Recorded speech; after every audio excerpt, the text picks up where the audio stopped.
नीट बघितलं, बूमची स्पीड पहा किती फास्ट आहे. चेक करतोय ऑपरेटर की मशीन आता सध्या किती फास्ट येते. बाकी स्विंग बघू शकता तुम्ही. हे मशीन बघत बघत या मशीनबद्दल मी तुम्हाला बरंचसं काही सांगणार आहे. काही याचे निगेटिव्ह पॉईंट आहेत आणि काही पॉझिटिव्ह पॉईंट आहेत. जास्त अर्थात पॉझिटिव्ह पॉईंटच आहेत. पण सगळं सांगणं हे गरजेचं आहे तुम्हाला. तर हे आहे JCB 3DX eco expert. 49 HP machine आहे.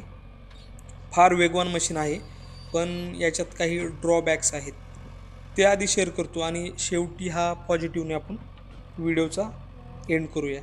सगळ्यात पहिल्यांदा ह्या मशीनची किंमत सांगतो तुम्हाला. 32 लाख रुपये साधारणपणे 2024मध्ये सध्या याची प्राईस चालू आहे. 10, 20, 30 हजार रुपये इकडे तिकडे होऊ शकते.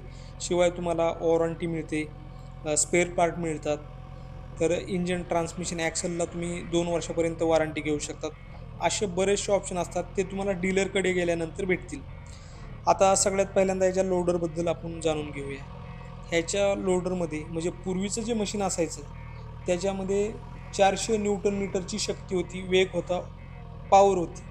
तर तीच पॉवर आता कमी झाली कारण की याचं इंजिन लहान झालं आहे, कमी पॉवर झाली त्यामुळे. तर ती जी पॉवर आहे ती आता याच्यामध्ये तुम्हाला फक्त 240 न्यूटन मीटरची मिळते. त्यामुळे हा बदल आहे. जेव्हा तुम्ही ही बदल नॉर्मली कुठे जाणवतो, प्लेन रस्ता असेल, हायवे असेल तर तिथं फारसा जाणवत नाही. पण जेव्हा डोंगर आहे, चढाचा भाग आहे, त्यावेळेस नक्कीच ऑपरेटरला हे मशीन थोडंसं स्लो वाटतं. कारण की तशी ती पॉवर त्याला कमी दिलेली इंजिन लहान असल्यामुळे. आणि हे दुसरं लोडर मारताना सुद्धा तुम्हाला हे जाणवेल. बाकी मग हे मशीन एवढं जास्त का विकलं जातं तरीसुद्धा, एवढं प्रॉब्लेम असून सुद्धा?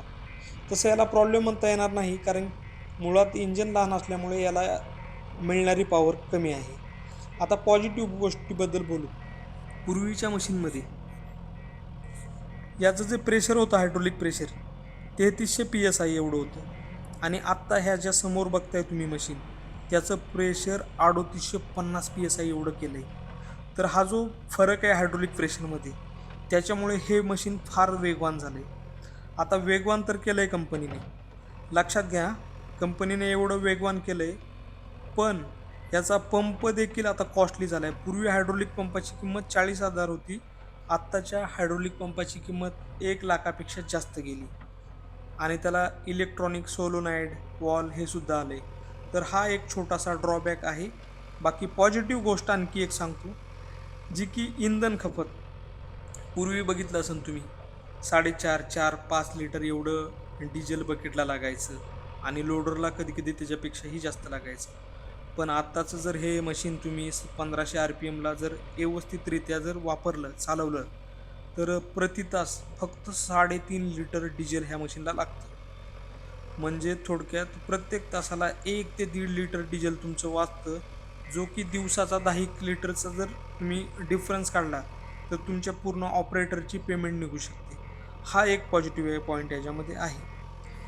बाकी बोलायला गेलं तर जास्त याच्यात इलेक्ट्रॉनिक सिस्टम नाही आहे. म्हणजे 74 HP जसं लॅपटॉप, डोंगल आणि कंपनीचाच माणूस लागतो, तसं तेवढं याच्यात इलेक्ट्रॉनिक सिस्टम नाही. कारण हे BS3 मशीन आहे. तर आमच्यासारखा बाहेरचा मेकॅनिकलसुद्धा हे काम तुमच्या मशीनचं करू शकतो. तर हा एक प्लस पॉईंट आहे 49 HP मशीनचं. पण 74 HP घेत असाल तर त्याला इलेक्ट्रॉनिक सिस्टम जास्त आहे. त्यामुळे हेच मशीन सध्या तरी मार्केटमध्ये जास्त चालते. थोडाच प्रॉब्लेम म्हणजे तो लोडरचा आणि ट्रॅव्हलिंग करताना स्पीडचा आहे. तर बाकी याच्यात engine oil, transmission oil, axle oil सेमच पूर्वीच्या मशीन एवढंच लागतं. फक्त हायड्रोलिक ऑइलची कपॅसिटी थोडी कमी केली.